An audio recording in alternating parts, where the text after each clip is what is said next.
So good day, everybody. Welcome back to SAI TV. I'm your co-host, Faniel Mwindi, and I am so excited to have a special guest today. And she is none other than Ariana DeCastro. I hope I said that last name correctly there. Yes. She is wonderful, but thank you and welcome to SAI TV. Thanks. Thanks for having me.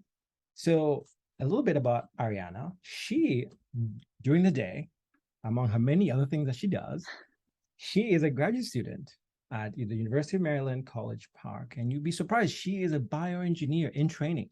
Almost done, almost done.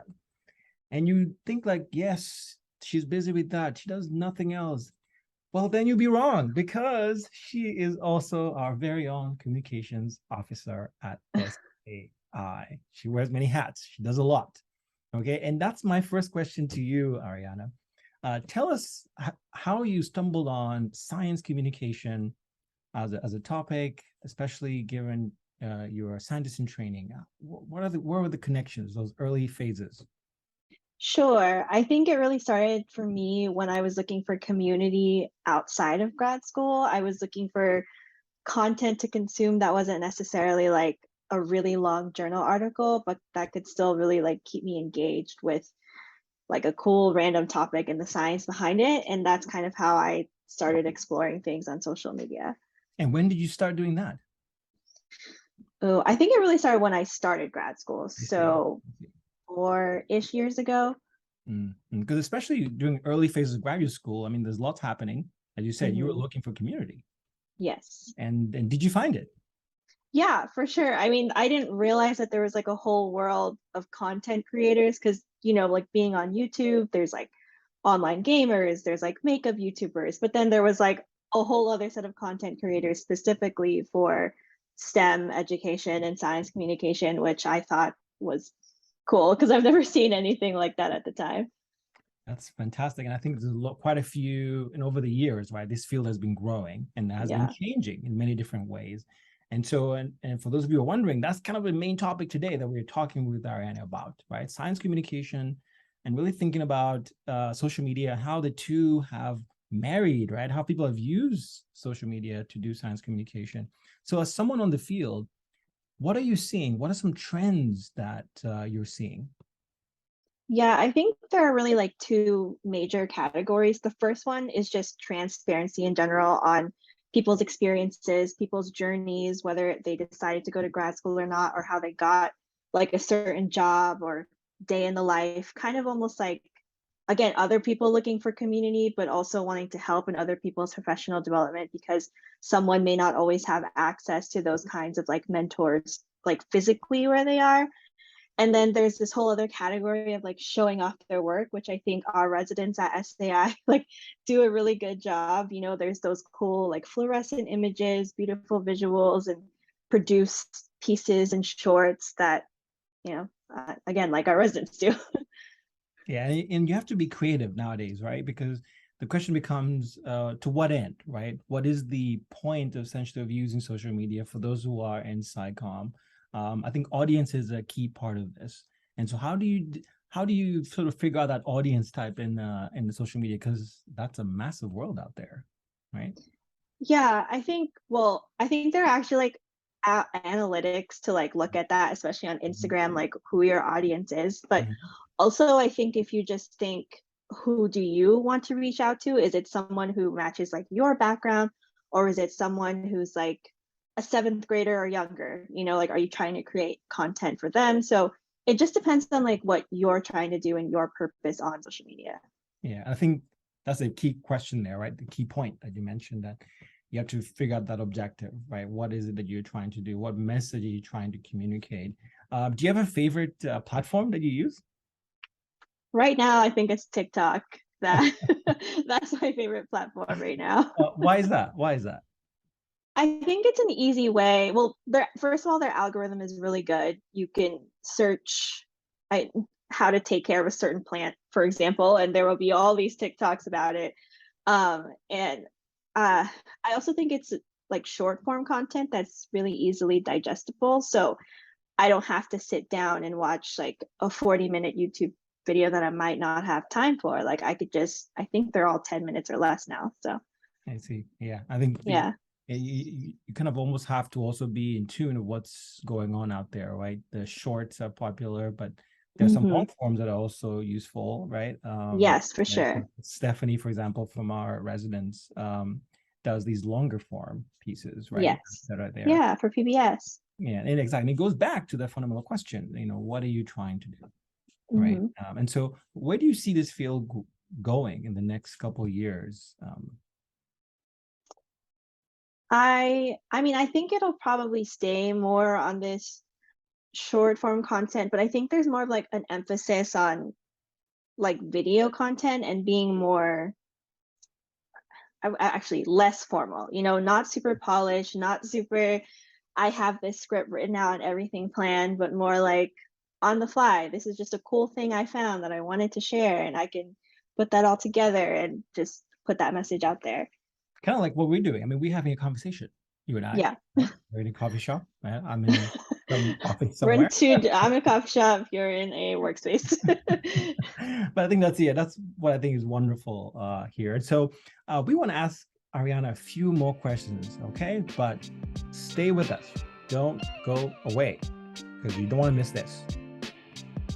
Special thanks to our contributors and donors who make this work that we do here at SAI possible.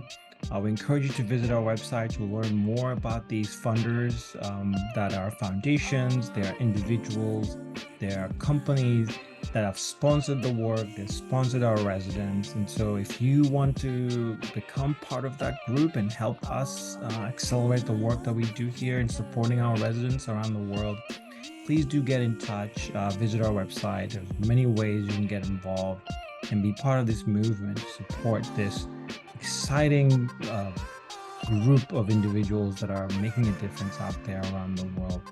Thank you so much again for considering and becoming a member, donor member at SAI.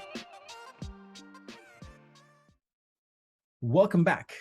So we have Ariana here with us. She's a bioengineer in training, soon to graduate, and she's also a communications officer here at SAI. So Ariana, do tell us, what do you do as a communications officer at SAI? Right. So I handle all mostly external communications on our social media platforms, but also on our emailing list. So I'm running the Twitter, LinkedIn, Facebook. I'm also running our newsletter, and I take care of the website a little bit, not as much as other people, but yes. And you are flooded with metrics as part of your role, right? And as part of social media, I mean, social media is all about these metrics, right? What do you care about? I care about engagement, because I think people can follow you, but they might not necessarily like or interact with your work. But if they're liking and interacting with your work, there's more kind of buy-in for your audience, meaning that they care more about the messaging that you're putting out there. Yeah, I think that's critical when you're thinking about what do you care, because you can get all these metrics and get inundated, flooded, drown in them, in fact, right? Mm-hmm. So thinking about engagement, I think that's great to hear. Okay, so we're gonna get into a lightning round, okay? Like 1 or 2 word questions, right? Some of which you've already answered, but we're gonna repeat them anyway. Okay, are you ready? Mm-hmm. Okay, so favorite platform? TikTok. How often do you post? Oh, 3 to 4 times a week. What times of day are like popular, or would you suggest for people? Oh, I think it's been recommended like that 12 to 2 p.m. East. Well, I'm working on Eastern time, so 12 to 2 p.m. Eastern time is kind of a good time because I think everyone's on a lunch break. So they're scrolling, they're checking their emails. So that 12 to 2 times pretty good. Favorite tweet, shall we say, or for your time at SAI, what has been one of your few posts that you just love in the past couple of weeks or months? Yeah, so I actually checked on Twitter for last month. I believe it's not the Webb telescope, is it the JWTSL, the new telescope that NASA put out? Webb, And yeah. they put out Yeah, okay. So the Webb telescope, I have wanted to find a way to share those images, but make it relevant to our audience. And I had put a whole thread on how scientists should post more about failure and kind of like the history of them building that telescope. And it all led up to this TED talk about how one of the scientists for NASA wanted to launch a satellite, all the ways that the satellite crashed and failed. So that was actually a really liked post. Like a lot of engagement happened on that post. And I'm pretty proud because I was like, yeah, I really want to share these images, but I want to make it relevant and helpful for our audience. So that was probably one of my favorite posts I did. Great. So that was a slightly longer answer. We'll let you go on that Yeah, one. sorry. We'll That was let not you a go on lightning that one. round. Favorite piece of advice you've received getting into the space whilst you're getting in? Yeah, so everything is like spaghetti on the wall. You never know what's going to stick, and you really just have to keep on trying new things or trying the trend and seeing what works for you, your audience, and then the platform that you're working on. How can people find you out there? Oh, you can find me on Instagram. I you can find me on Instagram I'm an Ariana Joy DC, but you could also follow any of our SAI socials, and I am the one behind all of them. Yeah, so do remember there's always someone behind them, right? No bots of kind. There's a human being that is actually thinking through the messaging and exactly what to say and engage, right? Engagement being very, very important. And we want to keep talking with you, Ariana. Unfortunately, we are just out of time.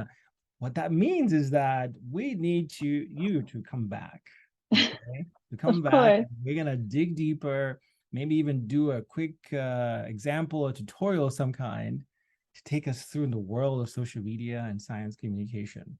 But this was wonderful. I think we have begun to peel back a few layers. Thank you so much for joining us, Ariana. Thanks for having me. So everybody, join us again. We're going to continue these discussions going. Keep a lookout for other experts and guests that we're going to have.